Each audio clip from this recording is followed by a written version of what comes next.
So my name is Jay Calderin, and I have a couple of things that I do. So I'm an instructor at the School of Fashion Design, Mass College of Art and Design, and at the Museum of Fine Arts in Boston. And I've written several books on fashion, and I'm also the founder and executive director of Boston Fashion Week. One of the things I always like to tell young people when I talk to them about my career is that I got my start very early. I started at the High School of Fashion Industries in New York City when I was 14 years old. And I think, having an interest and exploring it that early really gives you an edge, gives you an advantage, especially when you start learning about something you're passionate about.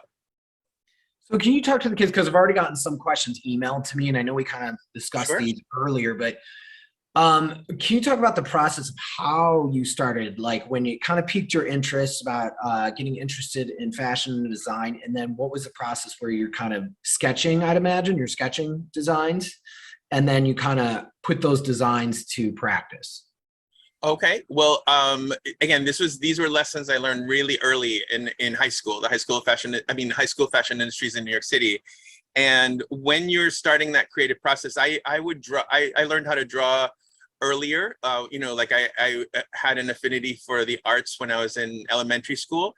And then when I started in high school, it was a little different because it was serving a bigger purpose than just drawing a pretty picture, which is nice, but it became really a communication tool.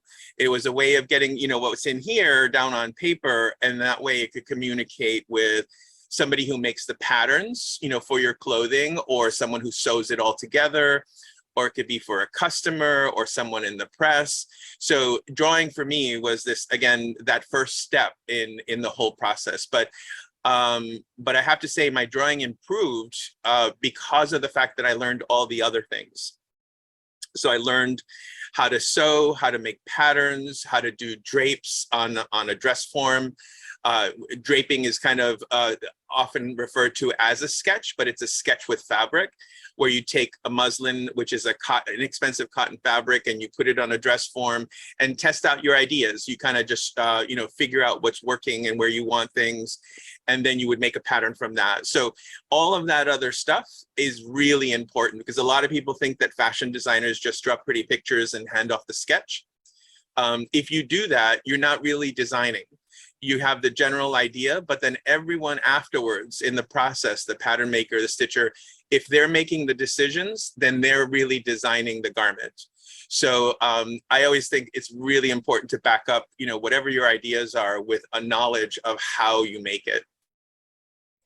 So you talk about how you were drawn to art as a younger student. Can you talk about now how you've developed from when you began in art to how you are now? Because you created the Boston Fashion Week, and can you kind of talk about what other skill sets that you've developed since you began in art or in fashion? In fashion? Yep. Well, in the beginning, I was training for me, basically, to become a designer, to be able to know how to make things, on my own and work with teams. But then over the years, having worked in so many different areas of fashion, that has allowed me to learn other things. Like when you think about kind of building a brand, marketing yourself, and again, even if you're not a big company, just as a person who's looking for work, nowadays, it's really about putting together kind of a brand for what you're marketing in the business world, in the career world. So I've learned a little bit of everything. You know, when it comes to branding, I've learned, again, how to work with social media, how to take good pictures, and really important, I know most people don't think of this right away, but writing.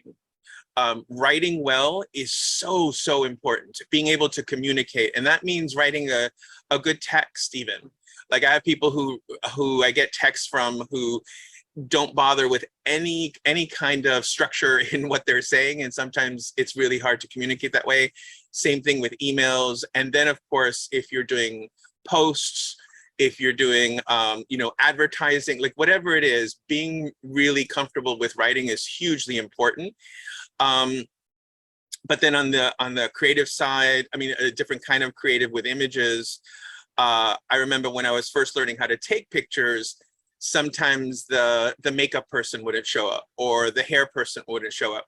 So I worked with hair and makeup people to learn how to do those things. Now, I'm not a professional makeup artist or hairstylist, but if in a pinch, if I need to fix something for a shoot, like in, you know, the model in front of me in the camera, you know, in front of the camera, I can do it if I need to.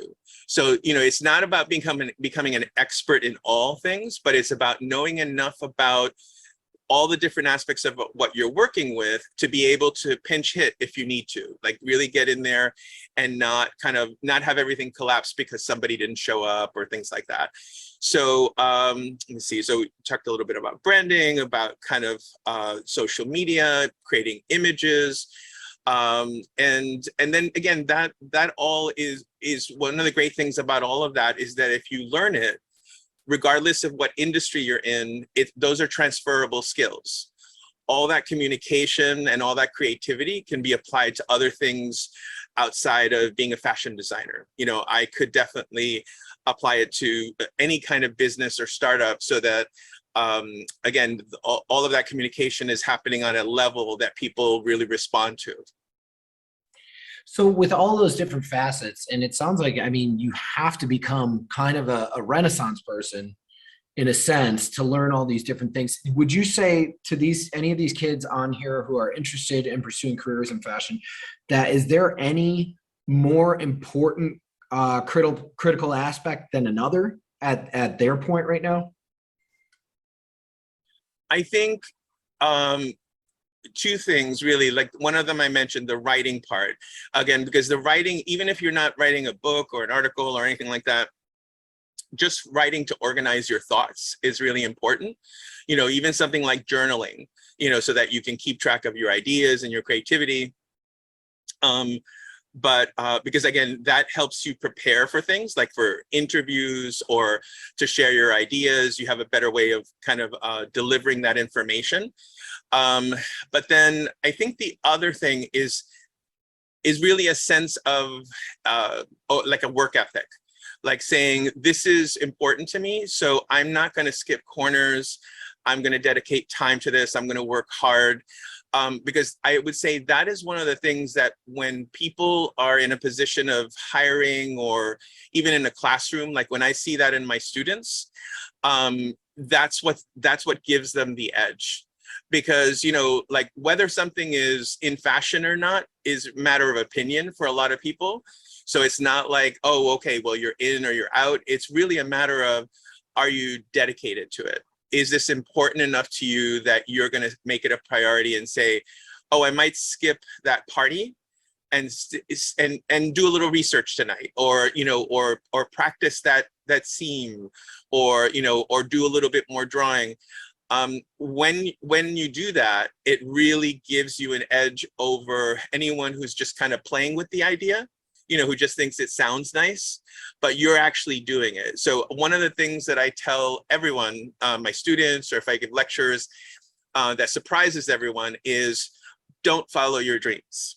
And by that, I mean, it's really important that dreams are really important, but they are kind of like the match that you're lighting. They kind of get you going and get you thinking. But then instead of following, which I think that word is really passive, you're kind of just waiting around for things to happen. I always say prepare for your dreams. If you have dreams, then say, what am I going to do today to kind of help that along? Because the minute you decide that you're going to do something about it, like even if it's, follow a designer on Instagram, or read an article, or get a book, or watch a documentary, or actually take a class or learn a new skill, then you're in the dream. You're already there. You're just at the beginning of it, but you're part of that process. So that's why I think it's really important, that sort of attitude about how you want to approach it, how much it means to you is so important. I love that quote, prepare for your dreams. That's good, because usually we tell the kids, a lot of the guest speakers here, and the kids might know this, but a lot of the guest speakers say, follow your passions, pursue your dreams, follow your dreams. I like changing that up and pivoting that to prepare for your dreams. So I'm going to hop to one of these questions here. They want to know, how much, being in the New England area, are your designs influenced by the trends of the season and your surroundings? Well, the first thing I'll say about trends is that trends can be a little misleading, because trends are not, I shouldn't say they're not a real thing, but they're not across the board. Like, trends are really about what a particular group wants. So if a part of the industry, it could be the biggest part of the industry, the showiest part of the industry, say that something's in fashion, that's great. Everyone who cares about that, and follows them, they will follow suit. But then there are all these different communities who don't follow that. So I would say be careful with dreams, and not with dreams, with trends, because of the fact that trends are in kind of groups, right? There are certain trends in certain places and certain kinds of brands. So really try to figure out what you like. But getting back to being in New England, I'm originally from New York. I moved to Boston in my early 20s. And I have to say it has affected me, because I used to believe, kind of living in New York, the hype of that is the ultimate fashion experience. But then I realized people in other cities wear clothes too, and around the world, and they might have certain things that are important to them that make certain aspects of choosing fashion a priority. So I'll give you an example. Early on when I first moved here, I did a fashion show, and it was really fun and colorful and playful clothes. And at first I was, I thought, okay, real glamour, put them all in high heels. And then after living here for a little while, I realized the weather in New England, especially in the fall and the winter, can be a little challenging. So asking women to wear, spiky high heels in snowy or wintry weather just didn't make sense. So I made a creative decision, and a practical one too. And I sent all the models down the runway wearing all these really fun evening pieces, but wearing wellies, rubber boots, basically. And I did them in bright colors. I found a company that did them all in really fun, bright colors. So that was still fun. Have them wear colorful tights, and then these, fun fashions. And the audience, it connected with the audience in such a real way, because they know they could wear it with fancy shoes, but kind of a little homage to New England weather really connected to them. It kind of grounded the fashion and connected with a whole other group of people. And it just goes to prove the fashion was just kind of the frosting, really, but that idea that they can incorporate it into their lifestyle made so much sense to them. So, your surroundings can influence you, because you learn from your community and your audience what they like, what they don't like. All of that will influence your designing. Do you have any, this is another, we'll go with two more student questions, and we'll let you go, because I know it's getting late for some of the students here, but one of the kids wanted to know, who is your role model when you were starting in this, as far as fashion design? Well, there are a lot of, in terms of design, there are a lot of great designers. I would say my two really most inspirational and most influential in my career, especially from a creative standpoint, would be Madeleine Vionnet. And she was a contemporary of Chanel. You probably know Chanel, but you might not know Madeleine Vionnet. Madeleine Vionnet was more of an innovator in fashion. Chanel obviously was really an incredible designer, but more of a stylist, more of a kind of reflecting how to wear your clothes. And what reflected this modern woman that Chanel started to dress. But Madeline Vionnet invented new techniques for working with fabrics. And that really resonates with me because I like the idea of inventing things or innovating on techniques. So that's why she really, she basically didn't create, but she really applied the use of the bias, which means putting the fabric on the diagonal. And that creates all these incredible properties to create designs with. So, and then the other one would be a little bit later on in history, Issey Miyake from Japan, because he did a lot of the same things. He kind of worked with fabrics and created new ways of working with fabric and fashion. So I would say Madeline Vionnet and Issey Miyake are probably two still of the most influential throughout my career. That's so cool. So the final student question, they wanted to know, and I knew this would come up, and I told you this, they wanted to know, how did you get the idea for Boston Design Week? Like, how did you initially come up? We were going on the 28th year, did you say? Yes, we just finished on Saturday our 28th year of Boston Fashion Week. So how did you come up with that initially 28 years ago? Well, I guess it started when I moved to Boston from New York. I thought I wasn't going to be working in fashion anymore. I thought I would try something new, but I met this great local community of fashion professionals.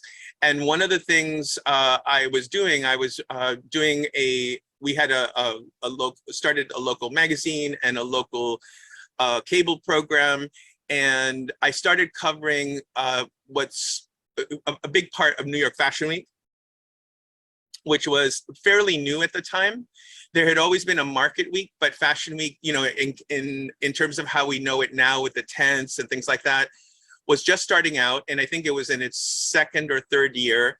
And I started to cover that for our publication and our program.